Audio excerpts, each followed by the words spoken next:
नमस्कार दोस्तों, मैं हूं शेषमणि पांडे और आप सभी का स्वागत है मेरे YouTube चैनल पैरामेड टॉपिक पे, जहां पर आपको मिलती है मेडिसिन और हेल्थ से रिलेटेड इन्फॉर्मेशन।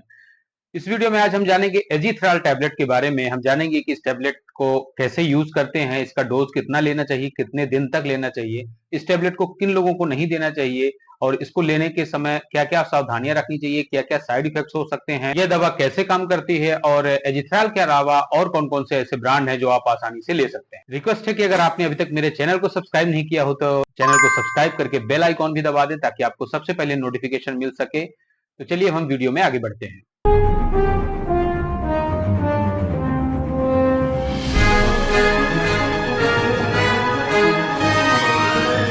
तो हम जानते हैं एजिथ्राल के बारे में। एजिथ्राल एलेम्बिक फार्मास्यूटिकल कंपनी का एक पॉपुलर ब्रांड है जो कि 250 mg टैबलेट और 500 mg टैबलेट में आता है। 250 mg जो टैबलेट है वो बच्चों के लिए है और सिरप जो है तो इसका 100 mg का सिरप आता है, तो ये बच्चों का डोज होता है। एडल्ट डोज के लिए 500 mg टैबलेट दिया जाता है। क्योंकि यह एक एंटीबायोटिक है और एंटीबायोटिक का काम होता है बैक्टीरिया को किल करना, यानी कि जो भी बैक्टीरिया की वजह से जो बीमारियां फैलती हैं उनको ट्रीट करने के लिए जो मेडिसिन दी जाती है उन्हें एंटीबायोटिक कहते हैं। हम जान लेते हैं कि कौन कौन से बैक्टीरियल इन्फेक्शन में इसे दिया जा सकता है।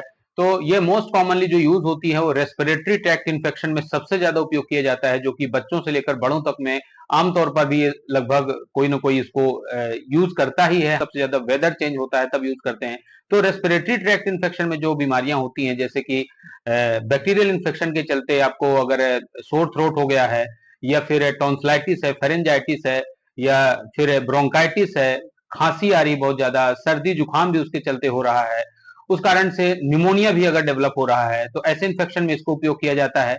इसके अलावा urinary tract infection, skin infection, bone and joint infection, इसके अलावा कई बार कुछ ऐसे इन्फेक्शन होते हैं जो एग्जैक्टली पता नहीं चलता है, तो इंपेरिकल ट्रीटमेंट के रूप में भी इसका उपयोग किया जाता है।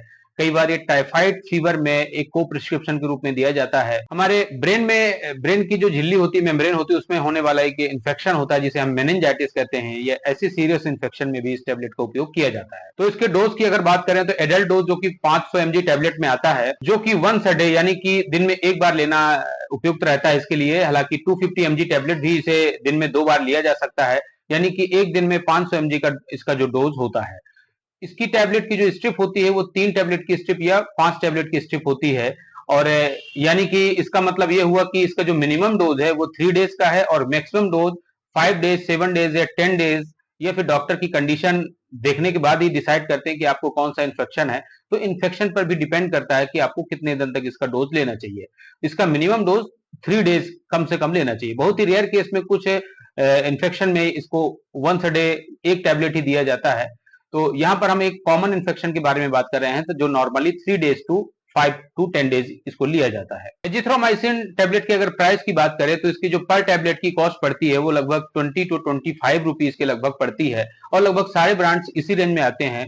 कुछ 20 रुपीज पर टैबलेट, कुछ 22, कुछ 24, 25, इस तरह से ही इसका एवरेज प्राइस रहता है। तो आपको जो बेस्ट लगे वो ले सकते हैं। तो कुछ ब्रांड्स हैं एजिथ्राल के अलावा जिन्हें आप प्राइस कंपैरिजन करके भी ले सकते हैं। तो उन ब्रांड्स में जो पॉपुलर ब्रांड है उनमें है एजी, एजाक्स, एजीसिप, एजीलिन, एजीकेम, एजीलूप, एटीएम 500 टैबलेट, ट्रूली मैक्स, जेथरिन, लेज, जेडी, फिर जीथ्रॉन और एजीनिक्स।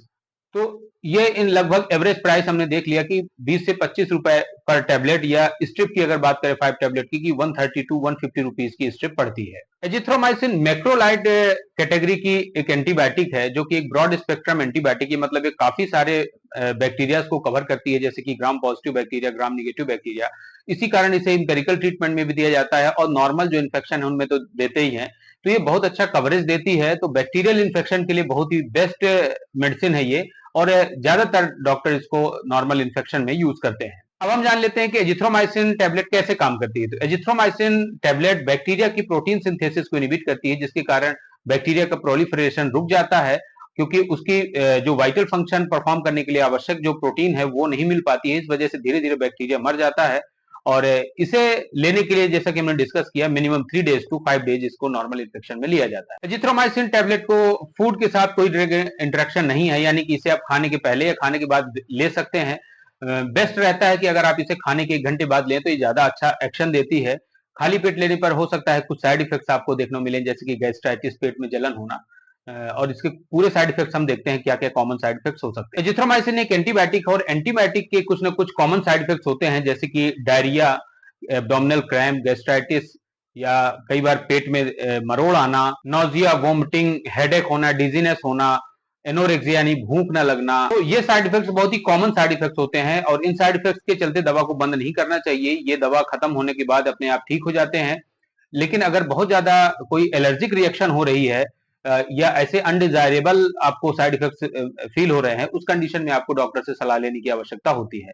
कुछ रेयर साइड इफेक्ट्स भी होते हैं, जैसे कि स्किन से एलर्जी हो जाती है किसी को, यानी कि स्किन में सेंसिटिविटी, या फिर कई बार कुछ हार्ट के पेशेंट होते हैं जिनको ज्यादा घबराहट होती है या फिर उनका एरिथमिया का प्रॉब्लम है, तो उन मरीजों को अगर ये देंगे तो उनसे उनका एरिथमिया बढ़ सकता है। तो उन लोगों को बहुत ही ध्यान पूर्वक सोच समझ कर ही ये देना चाहिए। इसके अलावा एजिथ्रोमाइसिन कुछ ड्रग के साथ ड्रग इंटरेक्शन कर सकती है, तो अगर ऐसी कुछ दवाइयां चल रही हैं तो उनके साथ नहीं लेना चाहिए, जैसे कि एस्टीमिजोल, फिर है डाइसोपिरामाइड, इवास्टिन या लोवास्टेटिन। ऐसी कुछ मेडिसिन है अगर, तो अपने डॉक्टर को जरूर बताएं, या उनके साथ अगर आप ये मेडिसिन ले रहे हैं तो काफी लाइफ थ्रेटनिंग आपको साइड इफेक्ट्स देखने को मिल सकते हैं। तो वीडियो के अंत में हम ये बात करेंगे कि ये एक एंटीबायोटिक है, यानी कि ये किसी भी प्रकार के वायरल इंफेक्शन में बिल्कुल भी काम नहीं करेगी। तो जो आपको एलर्जी के कारण जो सर्दी जुकाम होता है, ऐसी कंडीशन में इस दवा का उपयोग न लें।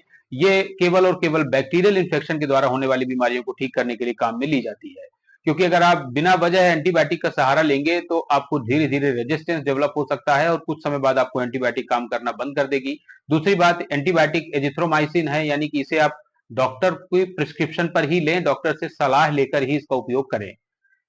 तो उम्मीद करता हूं कि ये वीडियो आपको पसंद आएगा और ऐसे ही मेडिसिन और हेल्थ से रिलेटेड वीडियोस के लिए आप हमारे चैनल को सब्सक्राइब करें और साथ ही बेल आइकॉन दबा दें। तो मिलते हैं नेक्स्ट वीडियो में। Thank you so much for watching.